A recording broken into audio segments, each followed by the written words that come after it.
The BYU Family History Library is affiliated with Brigham Young University and the Church of Jesus Christ of Latter-day Saints. However, these classes are intended for a general audience, and please keep that in mind with the questions that you ask during the presentation. We'd like to thank Elder Tanner for helping us out and being here today. He's an expert in many things, and I learn something every time I listen to him, and we hope that you have an enjoyable experience and return to watch his classes in the future.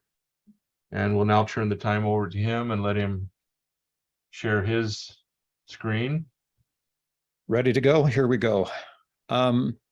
Today we're going to be talking about what you need to know to find the origin of an immigrant. Before I get into this in more detail, I think I really and probably will explain a couple of times during the presentation that this is the question. This is the major issue question. I have spent probably, I'm going to say, well in excess of 90% of the time I've spent helping people trying to find the immigrant ancestor. And basically in the past with my own research, since I reached sometimes, I would say every single one of my lines has ended up on an immigrant ancestor, some of which have been successfully breached and some of which are still sitting there waiting for the information that might, that we can find more information that might indicate where that immigrant came from in enough detail to distinguish the immigrant from all the other people with that same name. But the big deal here is that we all have immigrant ancestors. And this is something that you can say, well, my people have lived here for a long time in the United States or in America. Well, the answer is yes. But according to whatever historical source we can come up with, almost all the people living in America, no matter how far back you go into prehistory, came from someplace else. So your immigrant ancestor can also be a migrant ancestor, and you may simply run out of records at some point in time and not be able to trace back any further. But that still puts you almost in the same category that the rest of us who are working from immigrants from someplace else, such as usually Western Europe or Eastern Europe or from other places around the world. So that revolves around the fundamental question is, where did they come from? And the answer to this is what we try to find, because here's the way this whole thing works. First of all, there are some barriers to finding the immigrant, some things that you may or may not have thought of as being the reasons why you can't get through or can't find the information that you're looking for. The first one is time, is the time factor. The time factor is related to the amount of records that are available to be researched during any particular time period. So when you're looking for a record, an ancestor, for example, that immigrated in the 20th century, the 1900s, he or she may be very much easier to find than an ancestor who migrated in the when I say 20th century, 1900s, in the 19th century and the 1800s. So when you are looking in the 1880s, 1850, 1860, as you get closer to 1700s, your difficulty continues to rise almost exponentially. It becomes very much more difficult to find an ancestor in who lived in 1790 than one that lived in 1890. And if you go back every 100 years, you go back, it just increases, just dramatically increases in difficulty. And the reason being twofold. One is the records can become harder to access and the records become more scarce. And at some point, the records stop recording anything that's genealogically helpful about finding normal people, regular people. Now, you can always raise the banner and say, well, my ancestors connect to royalty in Europe, or my ancestors go back to some other royal line. If you're Chinese, you basically live in a different world because your family book may actually take you back generations and generations and generations with with reasonably accurate information. But most of us, and by the way, any connection that is made to royalty in Europe, and this is me personally speaking, is pretty suspect. I understand that kings and queens and nobility had children, and so therefore somebody has to be their descendants, but they're difficult connections to make, and there's a very limited pool of people who arrived in America early enough and who could probably substantiate a royal connection. So time is always a factor. And if you come to me and say, my immigrant came to the United States in 1630, I can probably tell you exactly whether or not they have any information on connecting them back to Europe, because we have records that are exhaustively listing every immigrant in the really early passage to the United States. But if you say, I have an ancestor that arrived in the middle of the 1700s, then you have a very much different world. There hasn't been as much. There were too many people by that time, the number of people who came, and the number of people who came for reasons other than when they would have had information about themselves is just grows really, really, really large. Language is the next issue. As you go, obviously your ancestors may have come from someplace that spoke a language that you don't speak, or that you don't understand or write or even read. So basically that becomes a barrier to doing research on an individual basis. And a lot of people run into that. And essentially, when you start going back in time, even if you go back in time to England, an English-speaking country, then you're going to find that that the English language changes. By the time you get into the 1500s, a lot of what you'll find is totally unreadable or being kept in Latin. So it's going to be a lot of problems that create when you go further and further back. But immediately, language could be a barrier if your people came from Russia or from one of the other Eastern European countries. Then you have a sort of a difficulty in not only finding records, but in reading or accessing those records. And then the third is the records themselves. And I've already mentioned the fact that as we go back in time, there may not have been any records kept of your particular family line because, for whatever reason, there's a number of reasons. And then those records also could have been destroyed and or lost because of wars, because of natural disasters, because of whatever reason, and those types of things. One of the most common reasons that we can't find an ancestor in America is not obvious. When someone came to the colonies, and during the time period when England was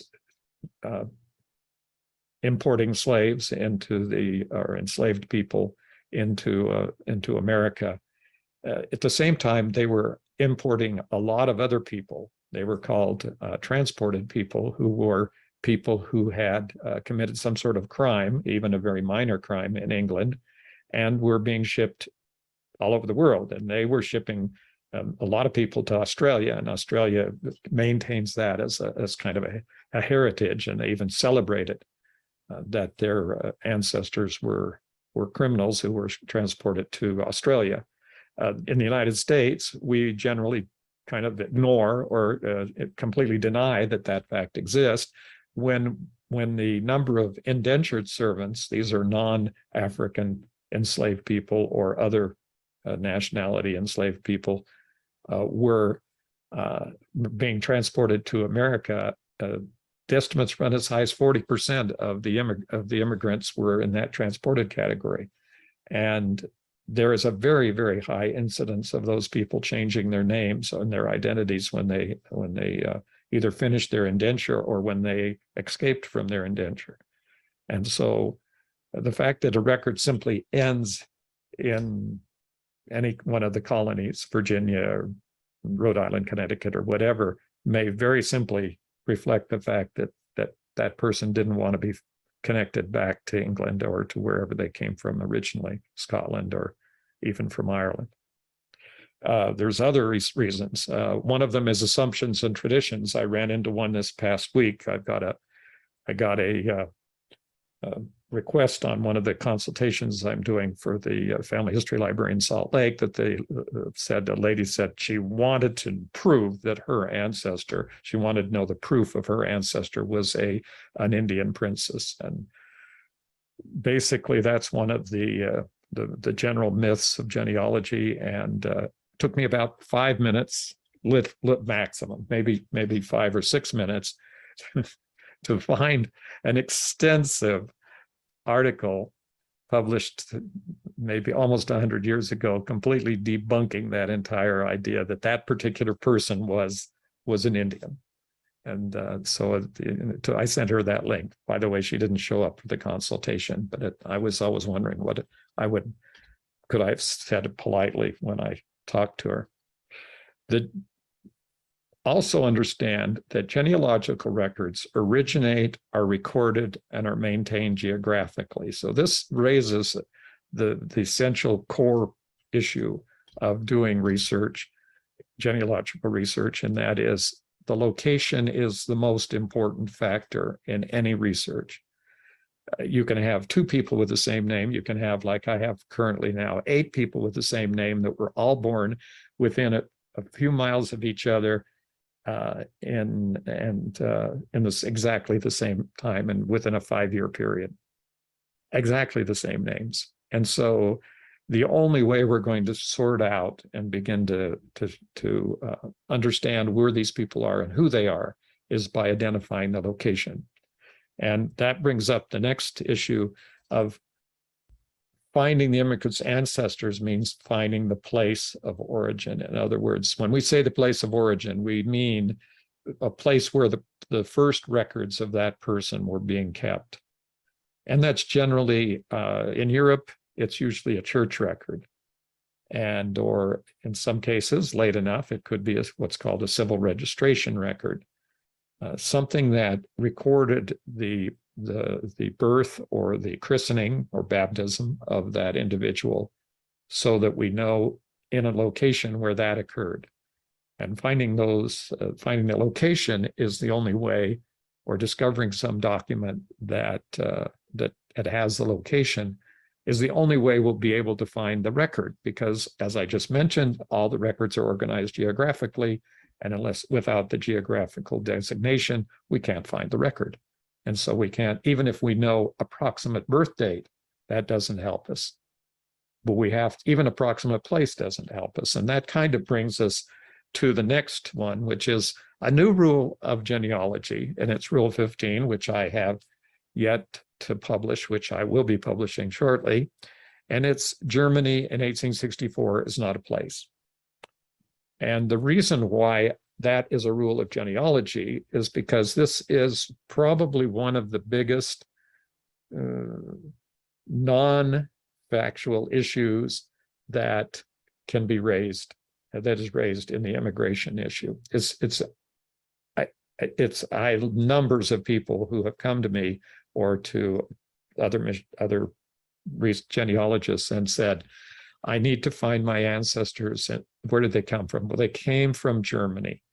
And when did they come? Well, I think my great-great-grandfather or my great-great-great-grandfather or whatever came in 1864 from Germany. And my answer is, that's very interesting. There doesn't seem to be a place on the map in 1864 called Germany. So where do you think he was born? Well, the problem was this, that that designation or that information usually comes from something in a US Census record that says he was from Germany. And not understanding that and usually these are in the 1800 censuses. Sometimes they get a little more discriminatory as they come, in the 1800s than they do in the 1900s. So in the 1900s, you might get a little more accuracy, but in the 1800s, anybody who spoke a language that they didn't understand that sounded Germanish was put down as from Germany. Because basically, if they asked the people where they were from, that was another trap. the trap is that they ask the people, where did you come from? And they would say, Hamburg.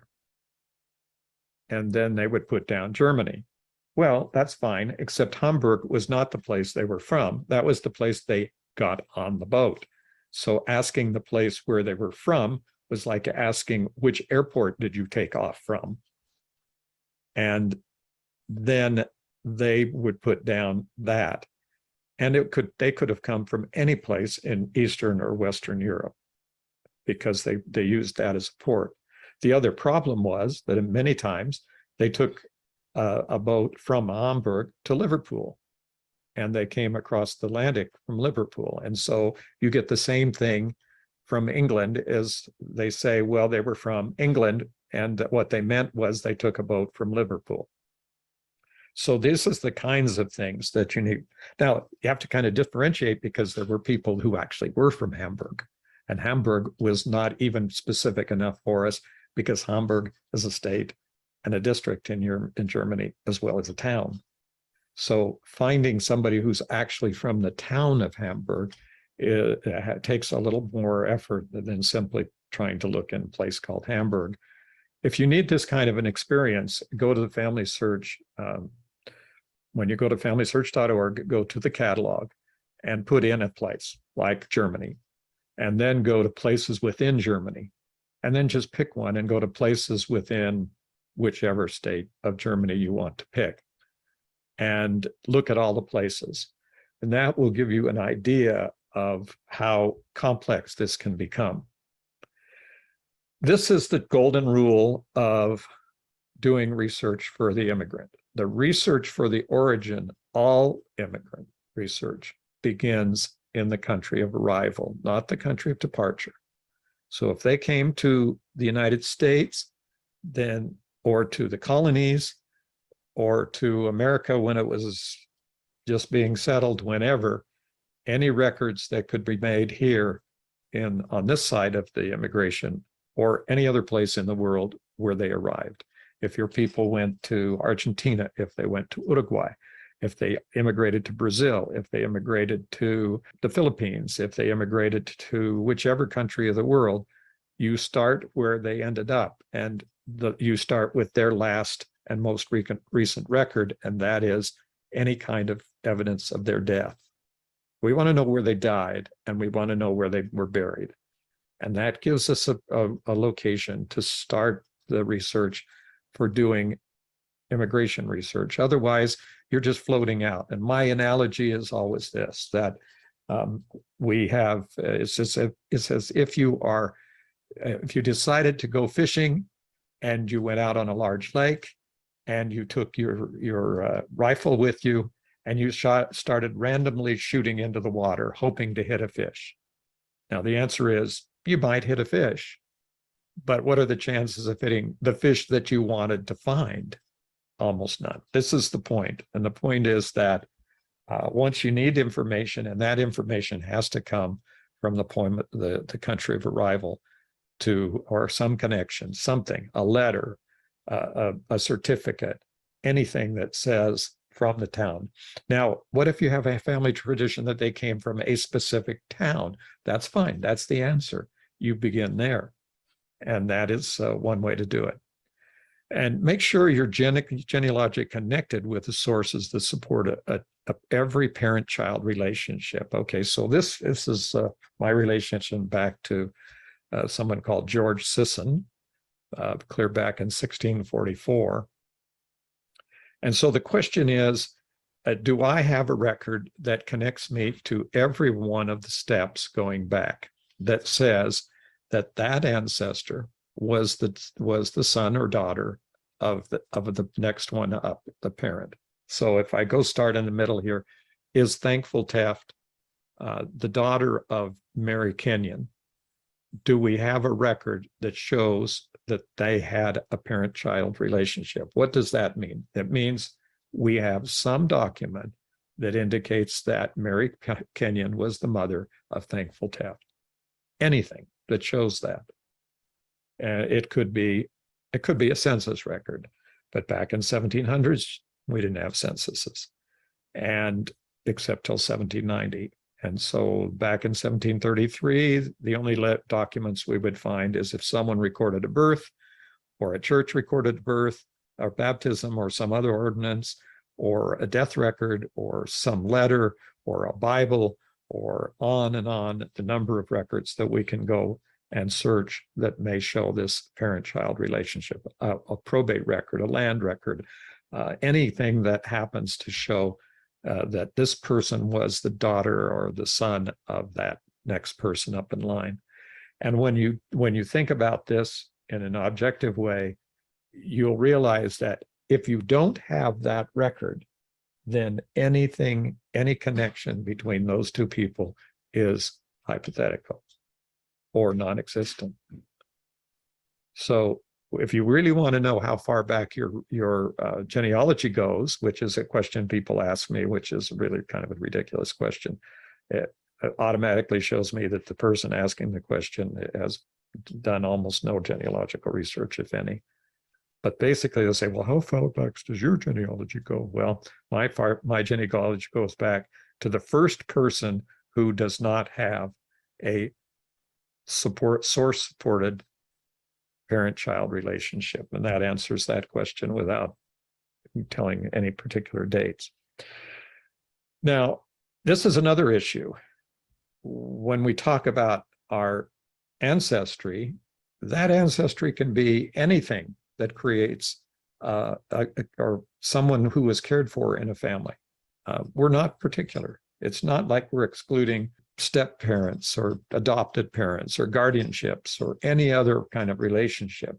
Those are all valid, researchable relationships. So if you were an adopted person, from a genealogical standpoint, you are perfectly validated in going on either your genetic line, your bloodline, as they would call it, or your adopted line, and if you have a great relationship with a step parent and they were your step parent, then you are more certainly validated in going back and doing your step line.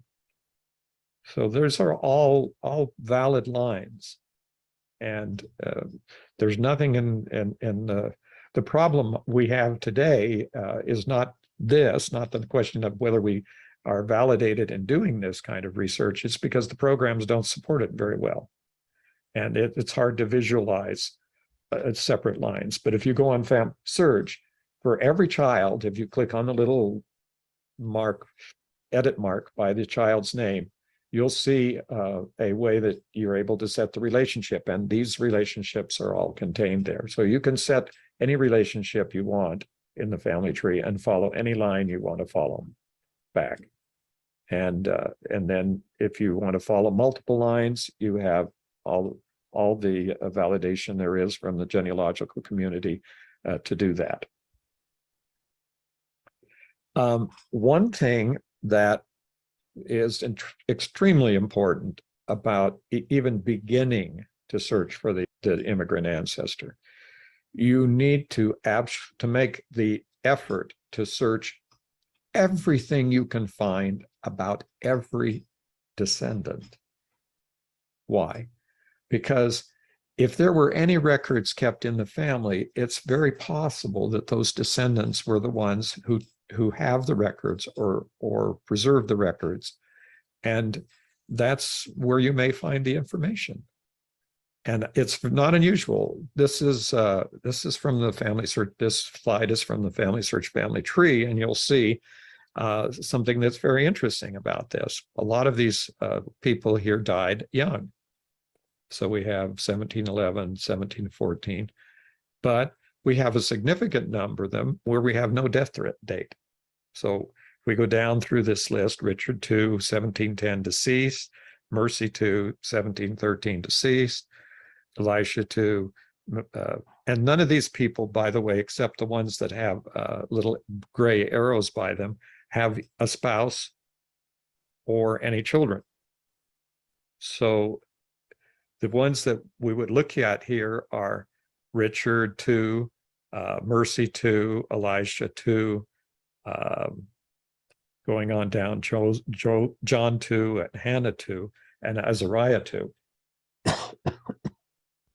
Of course, they're all saying they're deceased. That doesn't mean they didn't live long enough to get married and have children. And what this communicates to us is that there's no work that has been done. In addition, if you find a family, if you're descendants of a family, what I used to see, and I don't see it so much in the last few years, but originally it was so very common to see people who had done their genealogy back, father to son, father to son, father to son, father to son, going back and back and back, without looking at for any of the other children. And when they come to a dead end, they have a massive amount of work to do before there's any practical way that you can go past the immigrant. So if you come and ask a question, for example, and say, my great grandmother came to America from Eastern Europe, from Latvia, and we don't know where in Latvia she was born. She would never talk to us about it. She didn't speak very much English, and we didn't learn how to speak Latvian, so we don't know what she was or where she came from.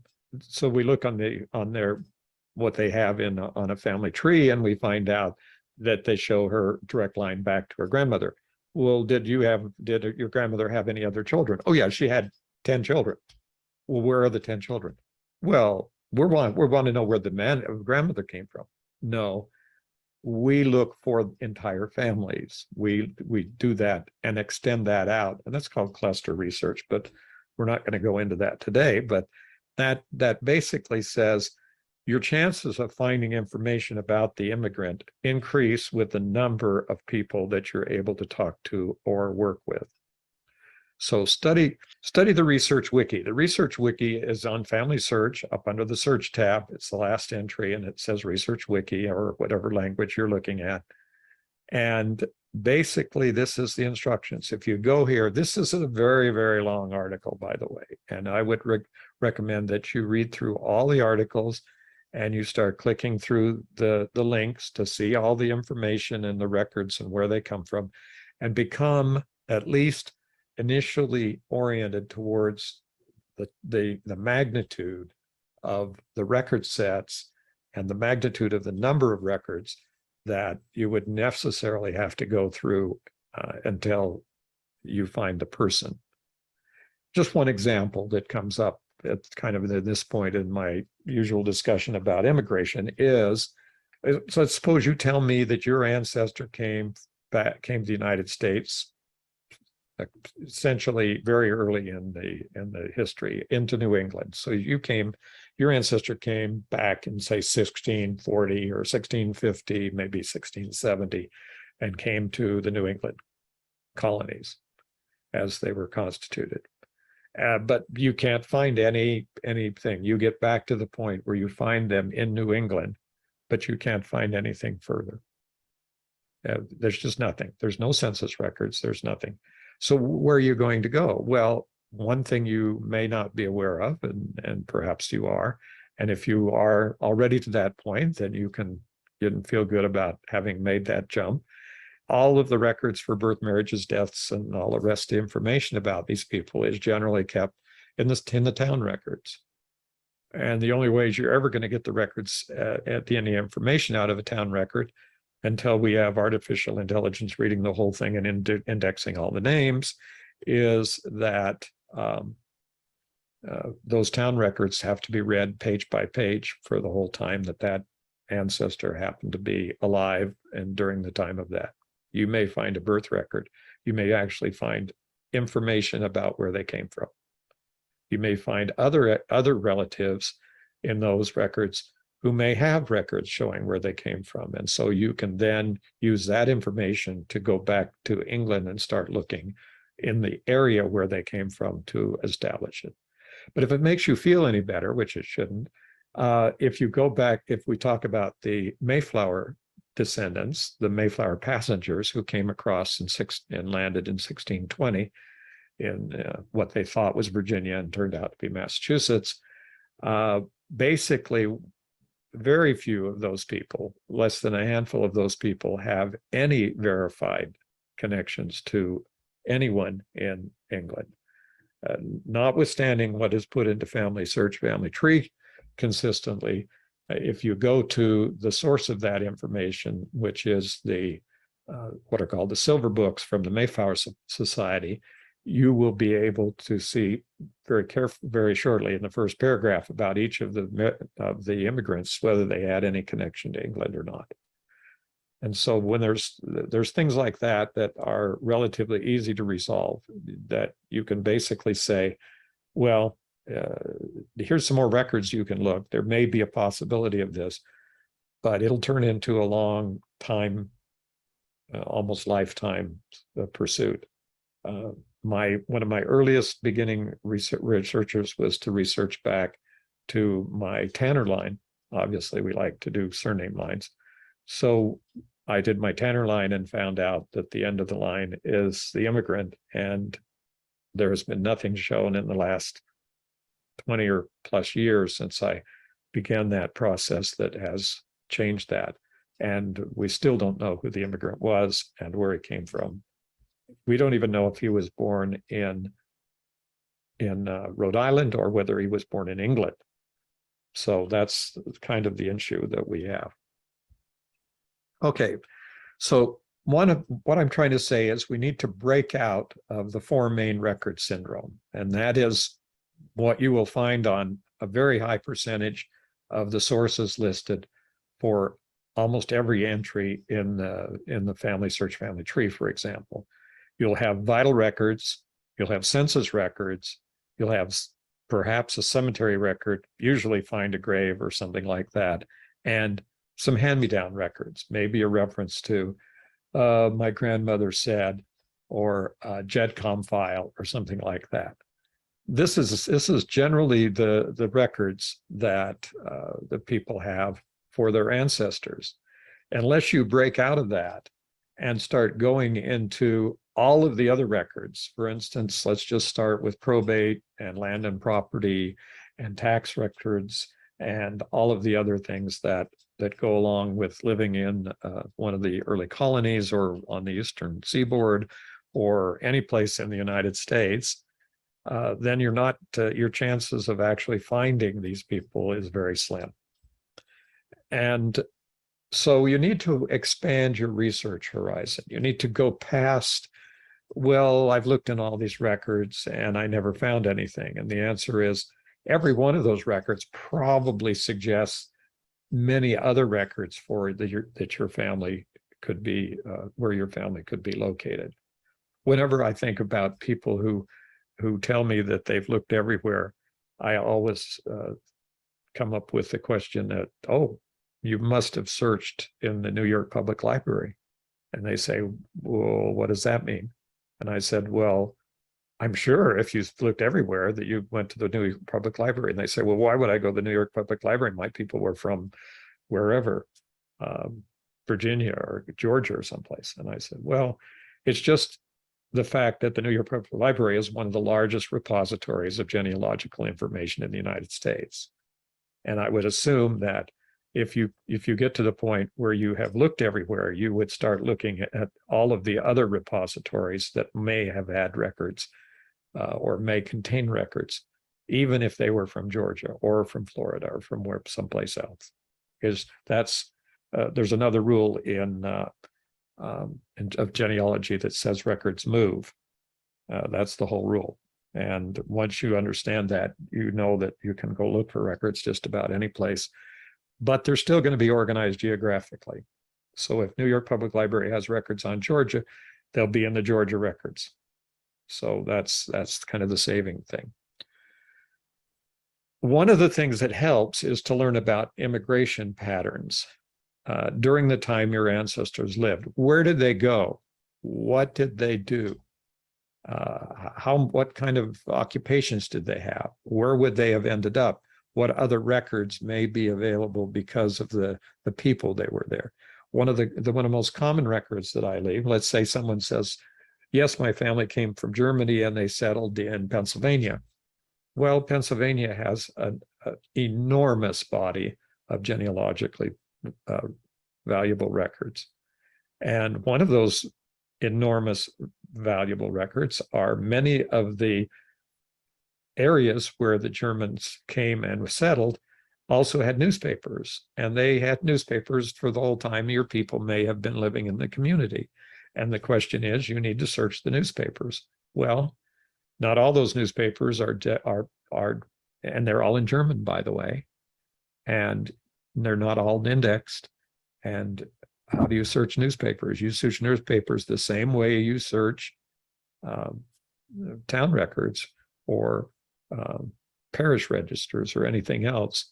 Start on the earliest record that could apply, and you search chronologically, either from a death forward, trying to find more records, or till a little bit after death to find if there was something else written about the individual.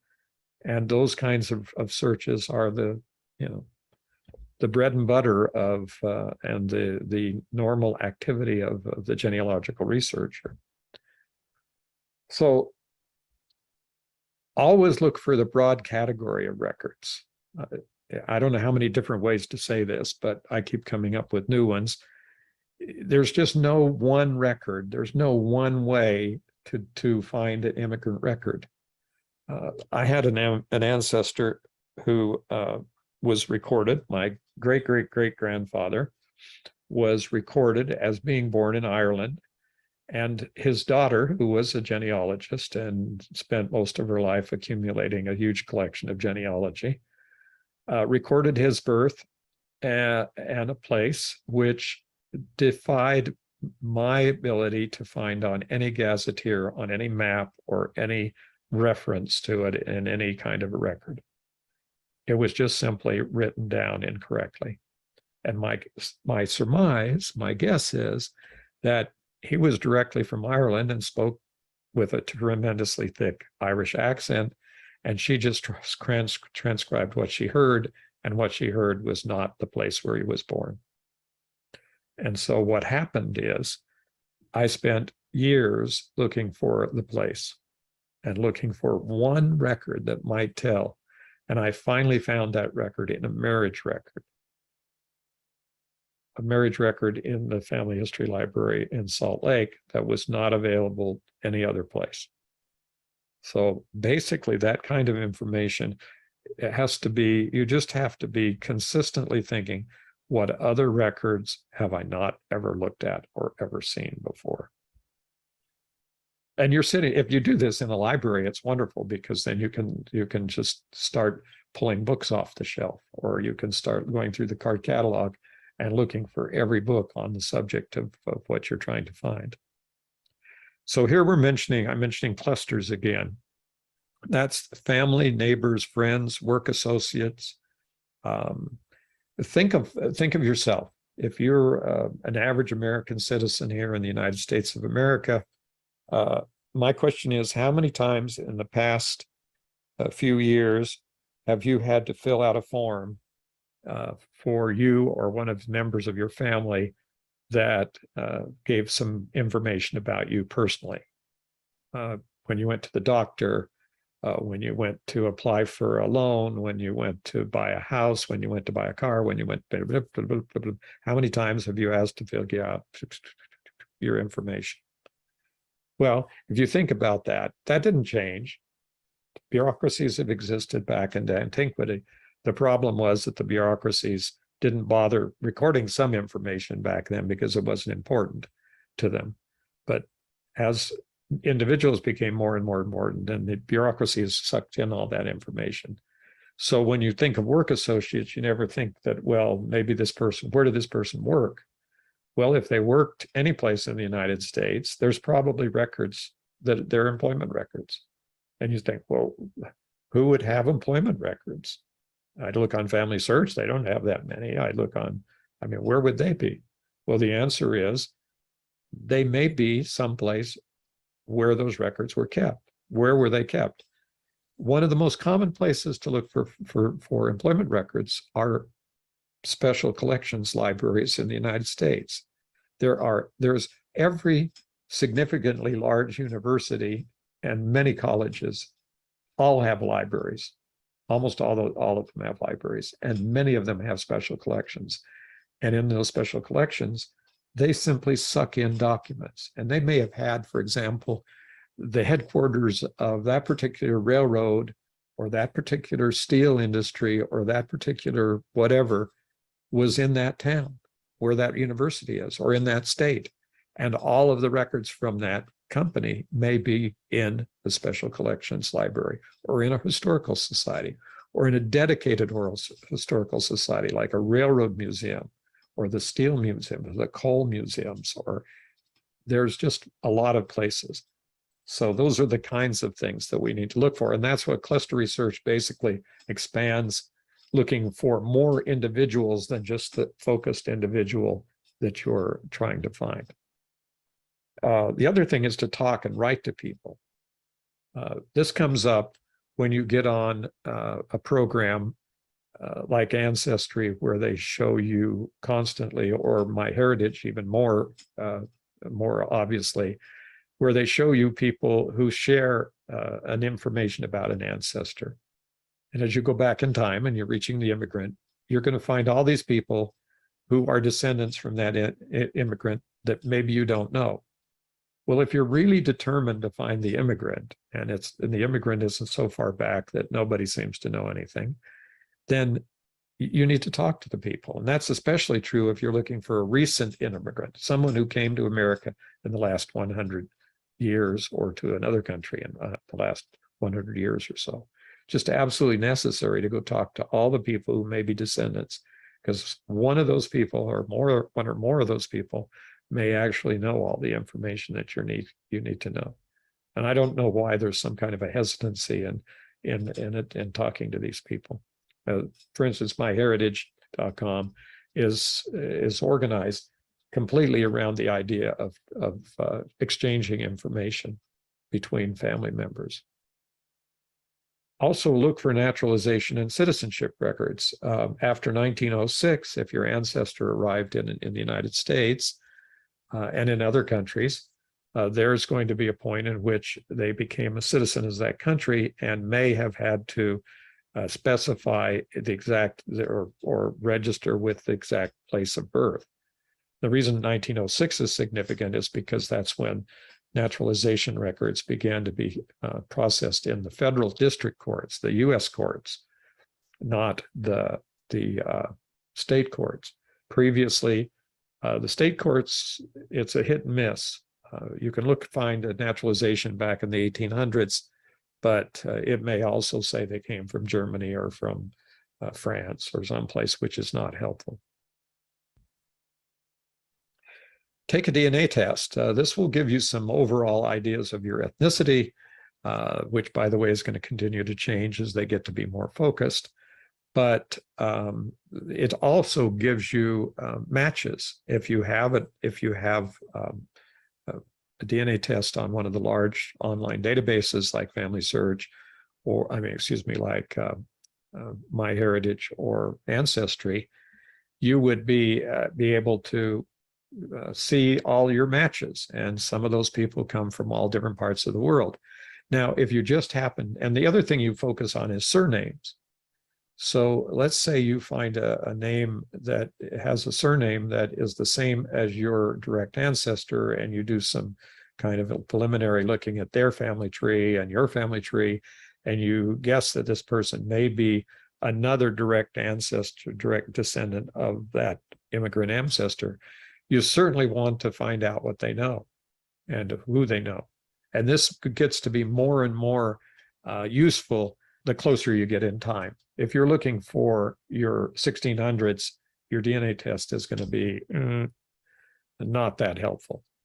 If you're looking in the 1900s, then your DNA test may be extremely helpful. So this is another avenue of coming up with it. So contact these relatives with the DNA test. Let them know what you think, see if they have any information, and be sure and have a family tree showing the immigrant on the DNA test website. So it doesn't do you a bit of good to take a test from Ancestry or from MyHeritage or any other company that has that doesn't have a family tree, because that simply you'll never get out of the entertainment level of knowing what your ethnicity is. The only way you're going to get to the genealogical level is to have a family tree that goes back to the people that you're interested in finding, with sources and with the information, the other information that's non-DNA information that's put into that particular family tree. So when somebody says they can't find their immigrant in the 1800s, I ask them if they had a DNA test to find out where they might be from. And have you got a family tree? Well, you may not be surprised, but I'm usually remain constantly surprised by the fact that these people have no idea for sure how they're related to this immigrant, other than the fact that they know that they're my great-great-great-grandfather. And you start quizzing them about, well, who was the spouse? Well, I don't know.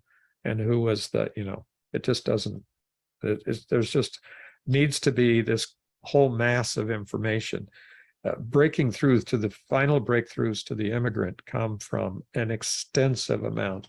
You could be lucky that the first record you look at might be a Bible record that tells where they were born.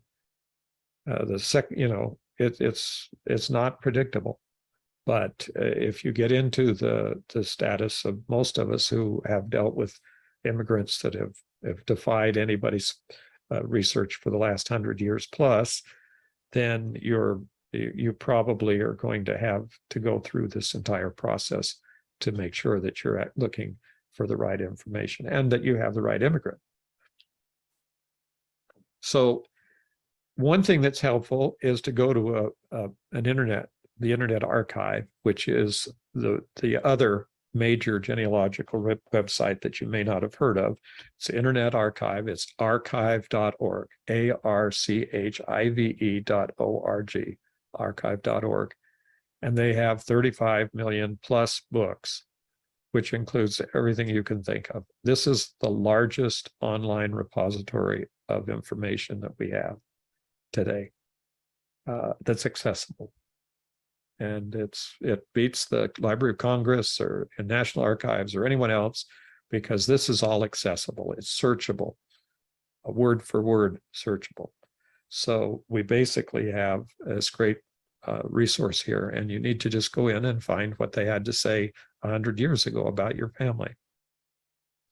So also keep very careful and complete research records. You need to know, because you may get tired, leave it, and then come back in a month or a year or 5 years or 10 years, and you want to be able to see what your original research looked like. And so if you're in this category of looking for an immigrant, it's very important that you keep very specific records of what you've looked at, what you haven't looked at, and go back through it. So again, when you start up again, to refresh your mind, refresh your ideas of what you have and haven't looked at. You may want to go back through the same records again.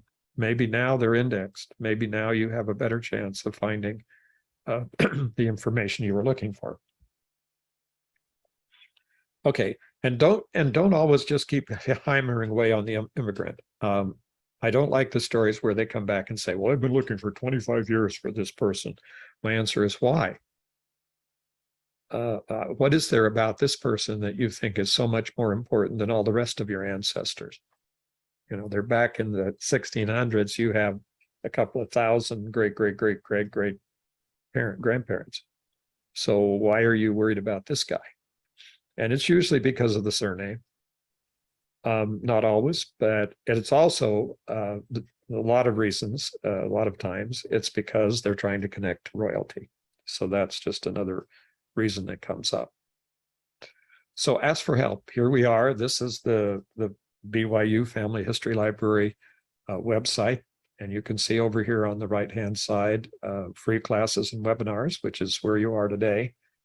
And you can also see virtual family history help, which is click, and you are talking to one of us in the library directly during our hours when we're there. And you can be able to have this discussion at length and If you wanted to talk to me, for instance, I spend a great deal of time listening to people tell me their entire genealogical history. So I learned how to patiently listen to all that and then say, well, okay, so now what do you want to know? So basically, that's what you'll hear. So first of all, start out with any local resources as kind of recap of what we want you to do. You're trying to find something that was recorded at the time or place that the person lived, in a newspaper, in a court case, a probate record, anything where something was mentioned or additional people were mentioned that may lead us back to a group of people that came from the same location. Don't forget newspapers. I've already mentioned those, but these are extremely valuable. And even if you can't read it, you need to be aware they are there, and you may have some ability to get into it. And then start over again. Once you get into it and you figure out that I haven't gotten any place, go back and reevaluate the ancestral line. Make sure you're still looking for the right person, and just verify in your mind, and then start thinking through all the places. This is how I found the marriage record in the family history library in Salt Lake. I was sitting there thinking, where haven't I looked? And that was in those records that were restricted in Salt Lake, and was able to find the record. So this is probably the one biggest problem, and that is, don't just skip through. Don't look at it and say, oh, I've looked at this, or no, I know about this. I would go back and I would read through all the documents, everything, word for word. Make sure you understand and haven't lost anything or missed anything, because this is something you may find a record that you had overlooked, and that was the whole key to it. So this is something you always need to keep track of and understand. And don't give up hope. Don't give up. There's always another record. No one in this mortal life can live long enough to see or search all the records there are. So that's the nice thing about Family Search, because there's lots of people working on things, and they may come up with information that you don't find. Okay, well, we can remind you again that if you do have questions, or you come up with you say, well, where do I go to do this? We're there, a couple of clicks away, and you can talk to us and find out what you want to know.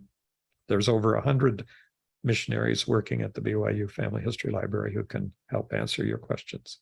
Okay, well, thanks for watching.